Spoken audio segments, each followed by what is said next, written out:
Hello folks, welcome to my channel. In this video, we'll talk about strategy pattern.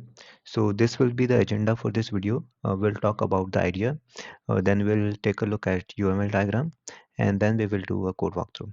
Okay, so let's start. So the idea is to choose the best suited algorithm at runtime. So in this pattern, we have a family of algorithms and we basically encapsulate each algorithm and they should be interchangeable. So for client at runtime, you decide, which algorithm should be running. Each algorithm is basically a strategy.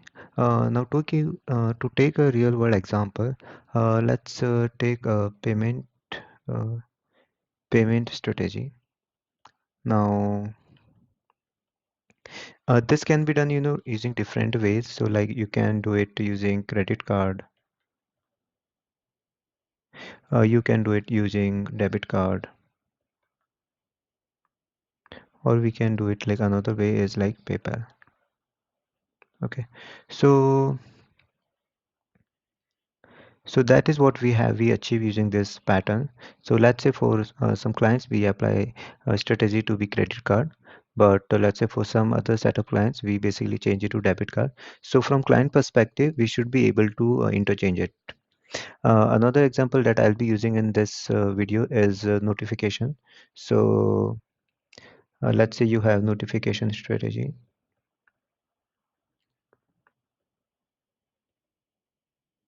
Now it could be like either you send an email, or it could be like a message, or you send a push notification.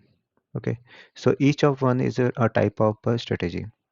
So the example that I'll be using in this video would be notification strategy.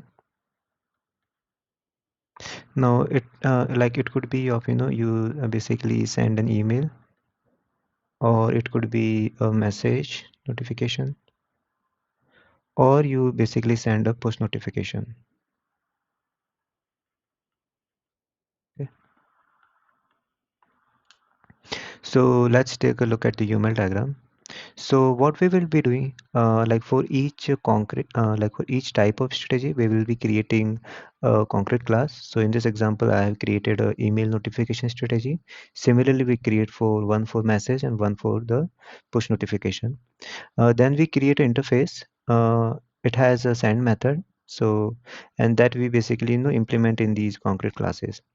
Now the magic happens in this context class. So it has a reference to this object of strategy, notification strategy. Okay. Now what we do from client, it basically create a dependency. Let's say it does send email notification strategy. Okay. Now this object that we create, that we pass to this class into the constructor of this using, so this we are using dependency injection here. And let's say when we want to change the strategy, uh,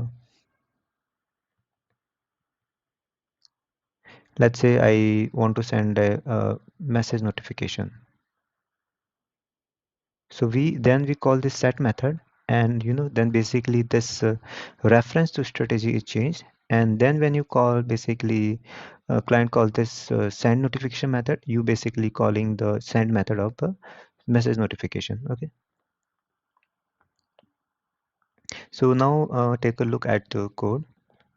Okay, so this is the interface that I've created. So it has only one method send. Now this interface is implemented by these concrete classes. So you have an email notification strategy class that implements that interface. In the send method, you basically override the method. Here we are just saying sending an email. Same for the message notification, and one for the push notification strategy. Now the class that we are creating here is notification context. Now it has a reference to this notification strategy object. So what look at here, we in the constructor of this class, we are passing the strategy here using dependency injection. And again in the set strategy method, we are passing the strategy object, and basically we are overriding that strategy with whatever we are passing into this method. And this is the actual functionality method, where basically we call the send method of respective strategy that is set inside this class. Okay, so go to the main class. So here What we will do first, we will create a context object.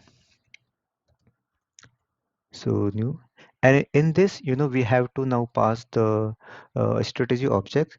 Uh, so we will do, let's say, default strategy we want to pass as email notification strategy. Now, if you call send notification method on this context object, so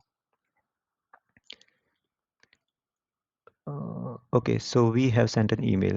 Now let's say in this code, okay, we want to override the strategy. So what we will do, we will call the set strategy method of this context object.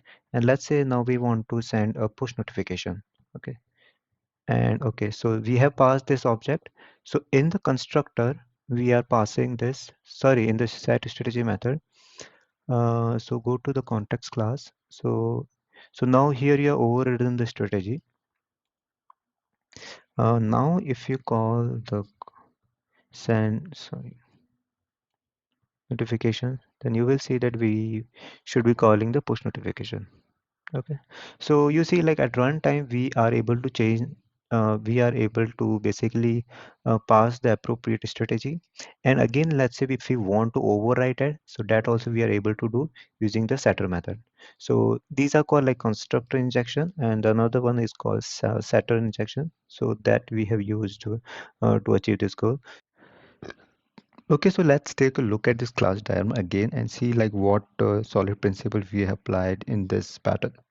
So first is we have used single responsibility and open close principle, because whenever we are adding a new strategy, we are just creating a new class for that, and without modifying, the interface or the context class.